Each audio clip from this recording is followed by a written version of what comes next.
What's good, team? Right now, I'm about to bring you guys another episode of the Explain series today. And on this week's episode, I'll be explaining Qliphort Demise in detail. A lot of you guys hit the Qliphort Demise button on the voting list from last week, so I'm going to explain that deck, go through the Qliphort cards to give you guys a refresher on what the Qliphort monsters do, and, just tell you guys why the deck is good. So without further ado, let's begin.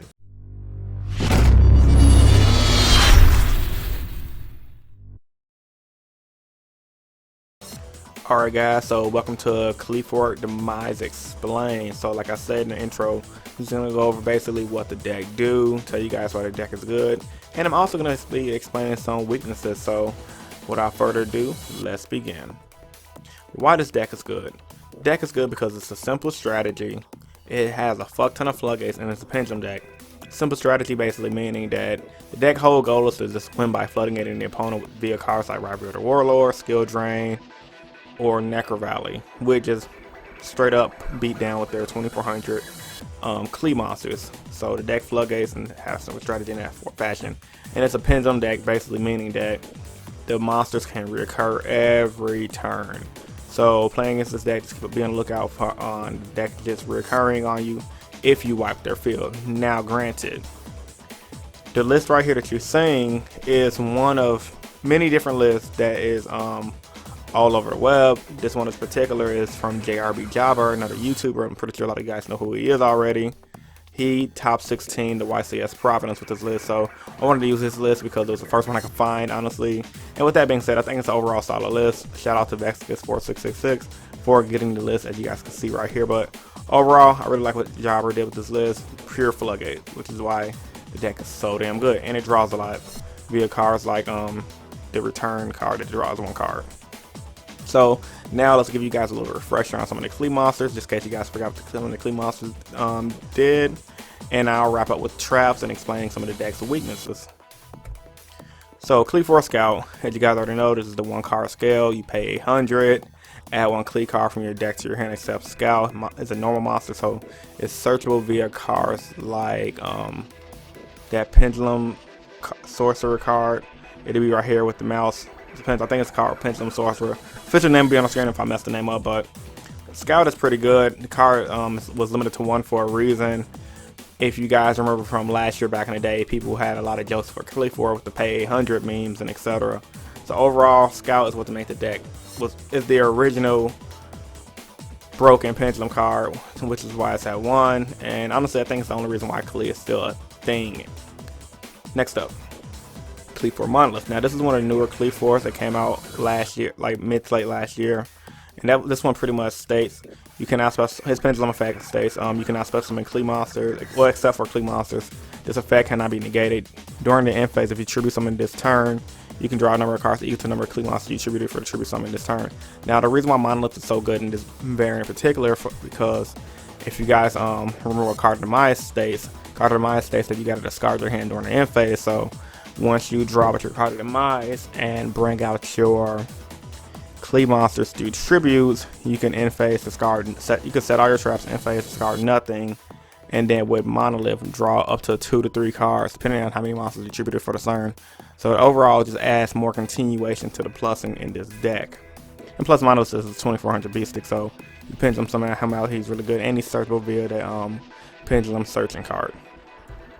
Qliphort Stealth. Level 8 pendulum effect. You cannot specify monsters except Qli monsters. This card, its effect cannot be negated. All Qli monsters control gain 300 attack. Monster effect. When this card is normal summon without tributing it, this card is normal summon without tributing or special summon, its level becomes 4, and its original attack becomes 1800. If this card is normal summon or set, it is unaffected by the effects of any monster whose level or rank is lower than this card's current level. When this card is tribute summoned by tributing a Qli monster, you can target 1 card in the field, return it to hand. So obviously he's good because he has that clause of being unaffected by effects of monsters with level or rank lower to him. And with that being said, bouncing the card is always a good thing. He's just beast stick fodder. A lot of builds run 2 to 3 in his deck. Qliphort Carrier, pendulum effect. You cannot special summon monsters except Qli monsters. All Qli monsters you control gain 300, so another pumping effect, monster effect. You can same Qli claws, you can normal summon them, and they become level 4 and an 1800 attack. And when you tribute summon for him, you can target 1 monster on the field, return it to his hand.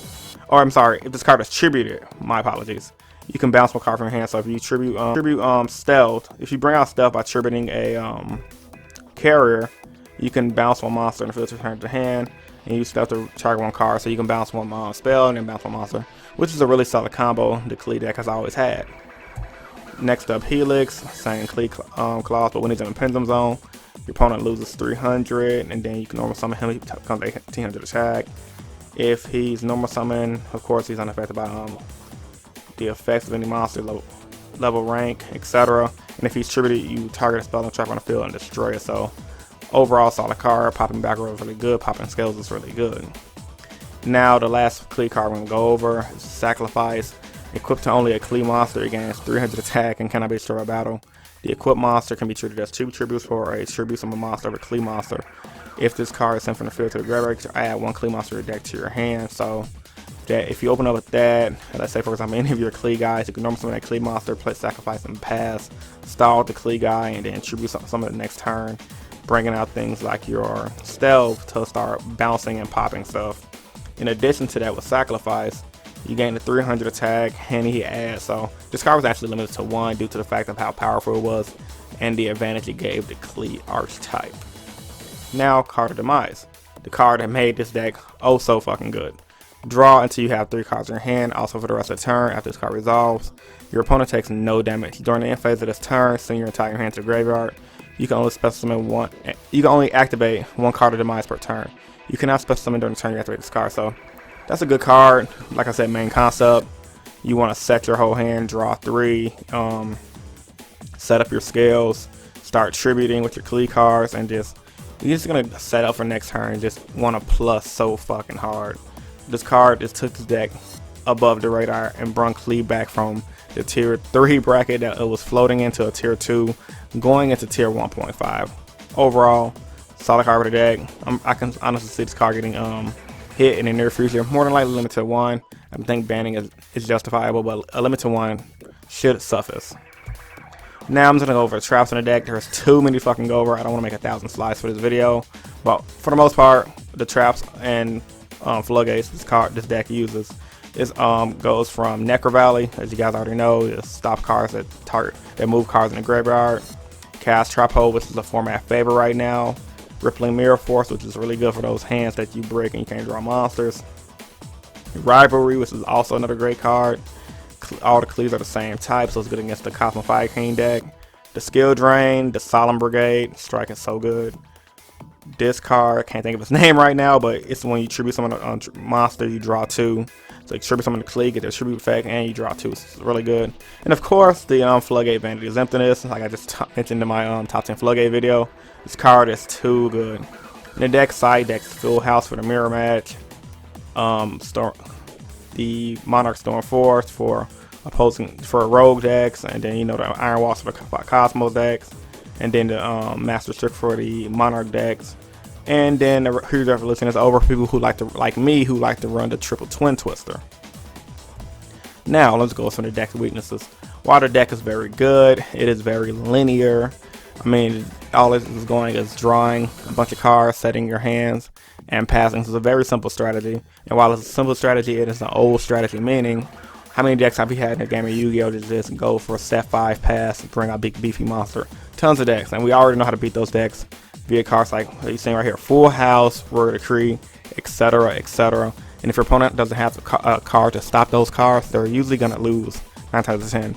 And honestly, another weakness for the deck is not under the radar anymore, meaning a lot more people are hip to the game. It's not gonna catch a lot of people off guard like it did when it first surfaced at the YCS scene and the national level scene, which will be coming up for us next month. So overall, my final thoughts for the deck is really good. It can floodgate hard as hell, and despite the fact of the weaknesses of the deck, it's still a tier 1.5 to tier 2 deck, due to the fact that while we know the deck has a simple strategy, it's a simple strategy that works and is very effective. Now, shoot the outro. Alright guys, so I hope you guys enjoyed this video. If you did, give it a big thumbs up. Just like last week, I want you to click right here to vote for next week's episode of the Explain series. And like I always tell you guys, if you're a new viewer to the channel, I'd love you to subscribe for more competitive Yu-Gi-Oh! Content. I upload 3 times a week. On Mondays, I do my general discussions. On Wednesdays, I do my top 10s. And on Fridays, I do my explain series where I explain decks and archetypes in detail. I do these videos because I truly believe in helping you guys become better players. And also do these videos because I truly believe in you guys helping me become a better player. Chris from 2 Innovation signing out. Peace, guys. Stay innovative. Deuces. All monsters on the field. So, with that being said, Skill Drain's a very powerful card, and it had to be on the list at number 10. Coming to at number 9, I have Rival of the Warlord.